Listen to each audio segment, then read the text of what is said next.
大家好，申万我之前说过，风吹得起白纸，吹不走蝴蝶，为什么呢？因为蝴蝶懂得风，而白纸不能。结果当野蛮生长改名风吹半夏的时候，全网都在讨论改得好还是不好的话题。先知先觉的申万我就已经先知先觉的提议加多一个字。结果今天，当全年最期待的县委大院大热上星隆重登场，准备开始横扫所有同期作品的时候，大家才发现，原来赵丽颖已经化身蝴蝶了。为什么申万我会这么说呢？因为王一博现在经历的，仿佛跟70岁的老灵魂所回味的恍然印梦都是因果，就好像人来人往的看台中发呆的王一博，其实已经看到明年了。视角永恒359度，观点永恒与别不同的申万我必须恭喜赵丽颖。因为12月9日至12月29日，2022第7届微博电视剧大赏已经开启，赵丽颖当选第7届微博电视剧大赏开幕官。这个贤职之所以有意义，因为开跑明年开门红，不就是最好的吉吉利利、红红火火吗？这届大赏是个全民好剧推荐活动，人人可以对自己喜欢电视剧投上一票。所谓年度好剧推荐，就是鼓励大家把2022年心中最优秀的电视剧挑选出来，一同推荐，让群众海选成为演员的最大鼓励和动力。微博电视剧推荐网址，大家可以自行搜索：风吹半夏、幸福到万家、谁是凶手、警察荣誉、人世间，目前已经成为了不少人心目中盖章认定的好剧。当然了，冰与火的影评也不错，那么您怎么看呢？现在的王一博，众所周知，已经发力狂奔电影路了，或许好剧不好剧，似乎也是锦上添花而已。这位长相帅气、身材高挑的男艺人，一直都很受广大粉丝的欢迎。不管是拍摄影视剧，还是在这就是街舞综艺节目里，王一博都呈现出了很棒的表现。25岁的年纪，多才多艺，早已收获了名和利。但是他依旧保持谦卑低调的姿态，这一点很难得。王一博现身某品牌的活动现场，和多位娱乐圈的明星们同台看秀，真是一场特别的视觉盛宴。只见王一博身穿格子小香风外套，搭配黑色长裤，脚踩小白鞋，一股优雅又休闲的气质扑面而来。出道以来，王一博的衣品一直都很好，怎么穿都能展现高级感。与王一博同框看秀的女艺人还有大表姐刘雯和女演员辛芷蕾。只见刘雯身穿黑色长裙，脚踩黑色恨天高，超模的气质展露无遗，生图下的她美出了新高度。另一边的辛芷蕾身穿橙色外套，抹上复古的红唇妆容，女人味气质扑面而来。不得不说，王一博与刘雯、辛芷蕾同框看秀，真是相当养眼，无美颜不滤镜下。这3位都扛得住摄影师的每一个角度，侧颜下的他们鼻梁高挺，下颚线清晰，眼里有光，仪态端庄，举手投足之间流露出一种高贵复古的感觉。只不过在后台看秀的王一博也有让人搞笑的时刻，前一秒还是镜头前的帅气小哥哥，下一秒就变成了坐姿乖巧的社恐男孩。你瞧瞧他独自一人呆坐的时候，紧张到一直搓着双手，眼神还有游离或者害怕的样子。不得不说，酷盖王一博真是帅不过3秒。也正因为他是典型的社恐人群，才造就了他谦卑努力的性格，看起来冷言冷语、沉默寡言，其实所有的努力都在细节里，比很多人都炙热浓烈，永远靠行动证明自己的实力，并非靠自己的嘴巴来承诺一切。难怪那么多人喜欢他。镜头前的潮流小王子，突然变成了万众口中的社恐小哥哥。王一博这种反差萌真的让人觉得十分搞笑，这也让更多人越来越了解他了。以前一直觉得王一博依靠资本的力量才火了起来，后来发现他本人真的非常优秀，会跳舞，会玩滑板，还是一位职业赛车手，年纪轻轻就已经练就一身技能。王一博比很多同龄人都要努力很多，所以才有了今天的成绩。在品牌看秀的那场，王一博一袭小香风外套亮相，即便不是精修图，也照样帅到没朋友。顶着1.80米的身高优势，王一博每一次参加活动的出场造型都相当有品味，优雅里带有一丝丝贵气，绅士当中又不失一丝丝休闲的气质。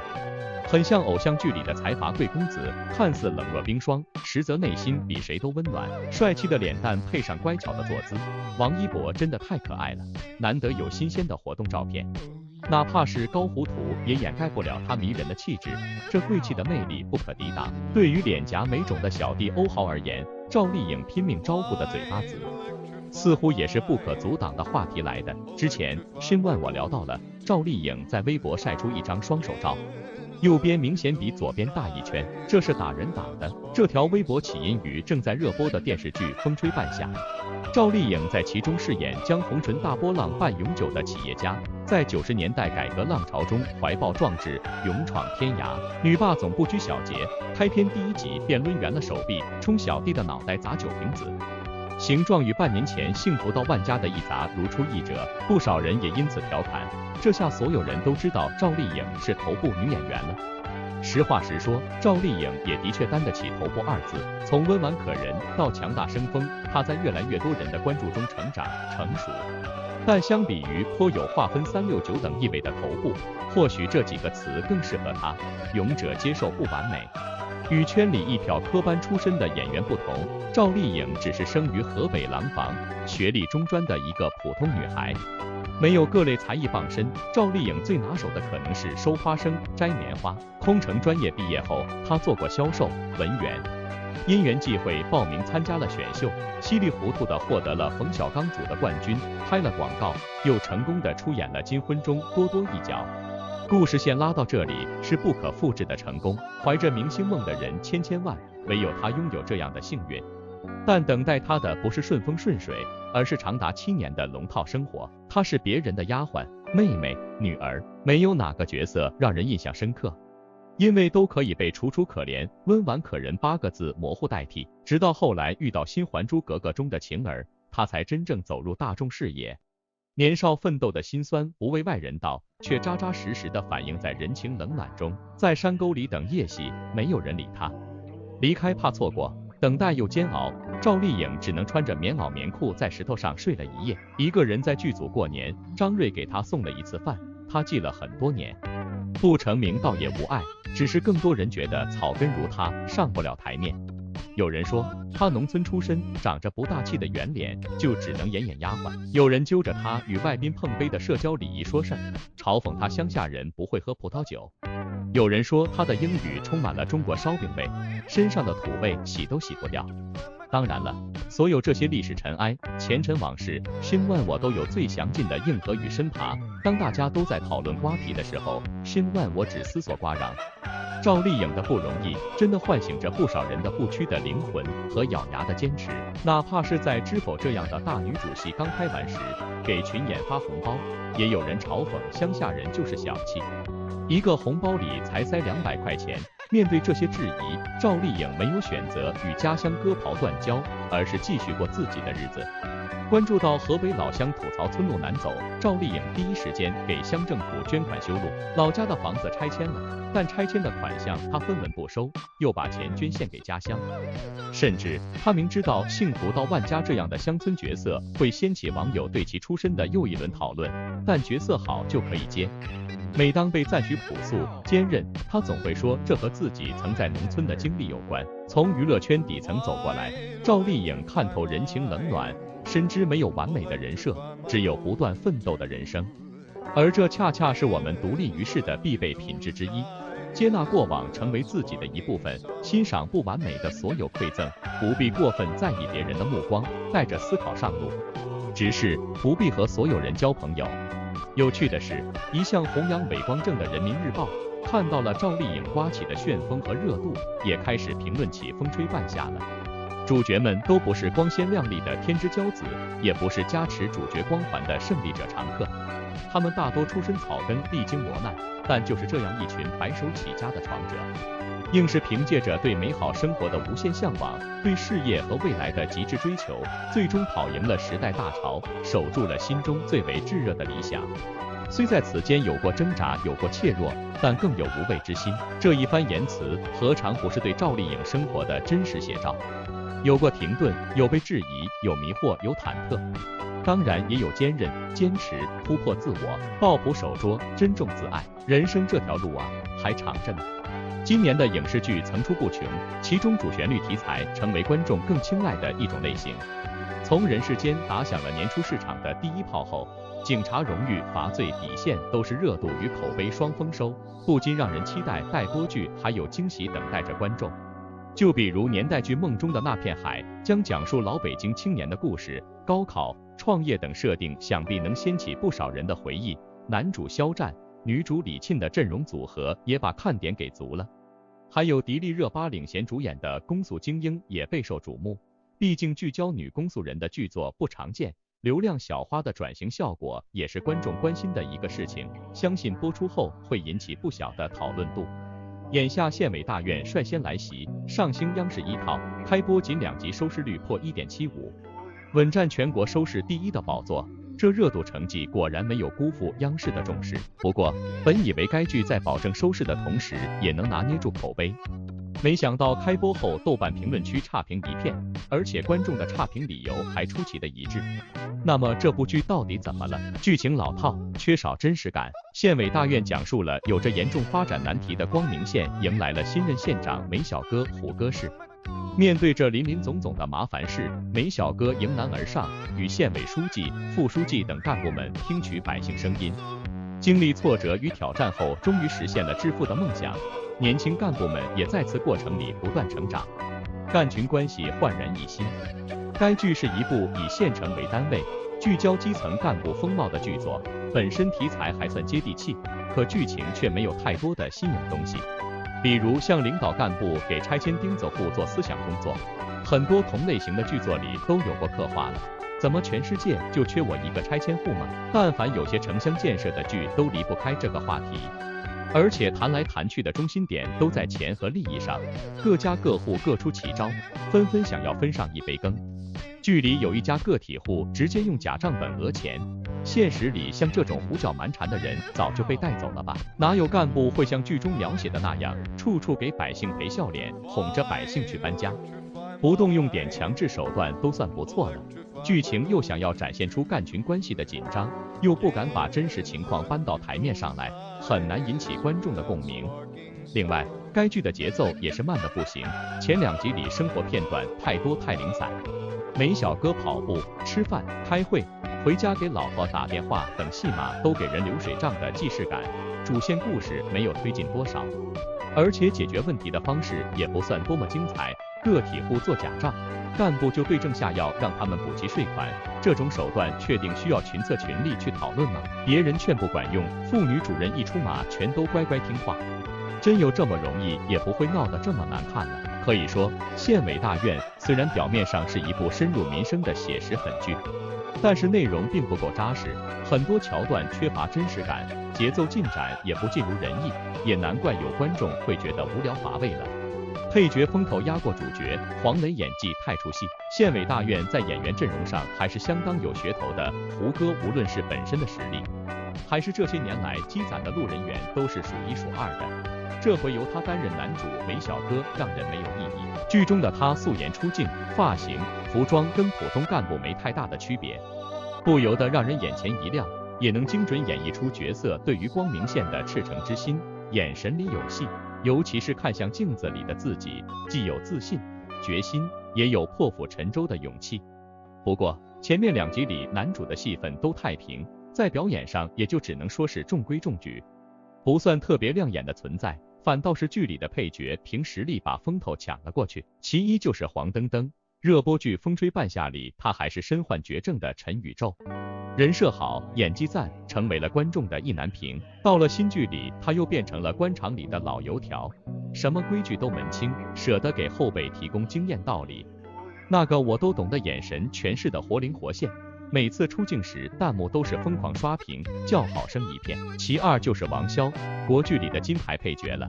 剧中他饰演的乔胜利一出场就有受窝囊气的样子，跟大爷商量拆迁，被人损得一脸苦笑。王骁的实力就在于他能把角色演出生活的味道，还看不出表演的痕迹。其三就是吴越，以往他给人的感觉都是内敛中带着些刚强的角色，而新剧里他饰演的副书记艾先知却是个强势的女干部，开会直言直语，语气和态度都有些攻击性，不做作不卑微，这种反差感让人感到惊讶。还有一幕是他在工厂视察，看到不合格的地方直接制止，简直比男干部都雷厉风行。吴越的表演给了观众全新的体验。除此之外，像李光洁、吴越、张新成这些演员扮演的角色都有着鲜明的特色。对比下来，胡歌的表演还是没放太开。不过，要说哪个演员最让人出戏，还得是扮演吕书记的黄磊。挺着大肚子，脸上油光水滑，不得不说，光是这个富态的身材就没有清官的感觉。而且吕书记面对村民时连点气场都没有，台词说的唯唯诺诺，还是跟以前一样有点结巴的小习惯。当他皱着眉毛，用一双可怜巴巴的眼睛看着对方时，比那些村民看上去都好欺负。以黄磊的实力来看，演绎吕书记这样的角色很难有说服力吧。弹幕上对他的差评也是此起彼伏。后续他身为男3号，还要跟胡歌一块联手去打造光明县的各项任务，也不知道能否有所好转。总而言之，县委大院虽然能够背靠央视，收视有所保障，但是该剧的问题也不容忽视，剧情太假，节奏太慢，整体观感不算是扛打的类型。另外，该剧的配角实力太突出，反倒是抢了主演的戏份。黄磊的演绎备受吐槽，视角永恒359度，观点永恒，与别不同的新万我只想说，心怀厚望的正剧爱好者们，只有希望能够在后续来个口碑逆袭了。说到这，您看了吗？您作何感想呢？新万我欢迎您畅所欲言。进入这个魔幻2022年的最大的热剧话题，新万我常说，魔幻的2022年之所以魔幻，因为它是乱象的2021年走出来的。但凡熟悉本频道的朋友们都知道，去年的王一博蛰伏了好久好久，结果蛰伏完就是一飞冲天，顶流加主流了。现在呢，娱乐圈的大瓜频现，而且暴雷保熟，有该睡不睡的，有不该睡的，有该争不争的，有不该争的，一时间个个胆颤，人人自危。而我们的王一博小同学则该吃，该喝，一如既往的啥事也没往心里搁。要问王一博为何如此淡定从容，喵猪以为他有护身法宝，就是自律。自律者即为规范自己，调整自己，提升自己，依靠自己，简而言之就是遵纪守法，自我约束。其关键词是在无人监督的情况下，仅凭自主完成上述一切。自律者首先需有清醒的自我认知，之所以将自我认知排于首位，是因为此乃自律之前提，即要知道我是谁，我要干什么，我的目的是什么。寂寂无名时，知道自己是谁，就会摆正自己位置。知道我要干什么，就会不吝汗水，默默拼搏。知道我的目的是什么，就会排除万难，矢志不渝。扬名天下时，尤需知道自己是谁，才会不被鲜花与掌声迷惑心智，才会始终低调谦逊。而仍旧知道自己干什么，才会撇开名利枷锁，时刻厉兵秣马，以待待战。仍旧牢记自己的目的是什么，才会跳出浮名怪圈，奔赴自己理想的星辰大海。王一博13岁，就在异国他乡的地下室里挥汗如雨，在残酷的竞争下大浪淘沙。而今天，作为内娱毫无争议的顶级明星，却自动卸下璀璨光环，对自我认知依旧清醒。就像今日的香奶奶发布会，坐于第一排 C 位的王一博小同学，顶级奢牌加身，却仍旧挡不住揣小手手，偷小裤裤，90度鞠躬给前辈。别人认为你是那种人不重要，重要的是你认为自己是那种人。王一博绝对是这句话的坚定执行者，不去在意他人以及外界的风雨飘摇，而之执着的坚守初心而不改。这样的人，台前幕后始终如一，坦率纯正，回归本真，斑斑劣迹又怎会找得上他？自律者其次要自我施压，就是永远不要给自己的努力设置上限，而让自己始终都是冲锋状态。自我施压的人会产生一种危机感，这种危机感、紧迫感会像鞭子一样鞭策着其向前，而不敢有丝毫懈怠，这会于无形中激发人的潜力，提升个人能力素质。以街舞为例，2届冠军傍身，这实力已然有目共睹。王一博完全没有必要亲临赛场，但对于王一博来说，他却认为自己的舞蹈依旧存在短板，对一些舞种不太熟悉，所以作为队长的他，就心甘情愿跟随在组员身后，一招一式，踏踏实实求学。所以一场街舞下来，王一博不仅高兴于自己的团队又得几分，更是对自己新掌握了舞蹈技能喜笑颜开。生于忧患，死于安乐者，其主体意思就是安逸享乐，使人萎靡消亡；而忧愁祸患，使人生存发展。这个颠扑不破的真理，恰好为王一博量身定做。这样随时随地自我加压的人，他的发展和提升空间是没有上限的。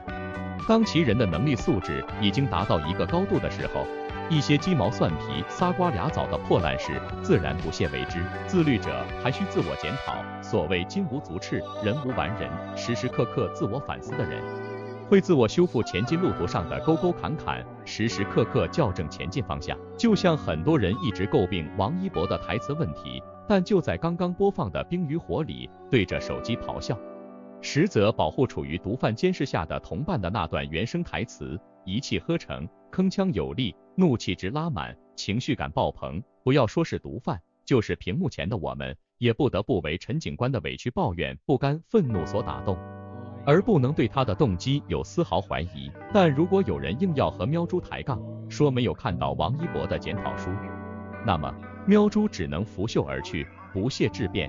因为提出这样质疑的人，压根不理解王一博小同学。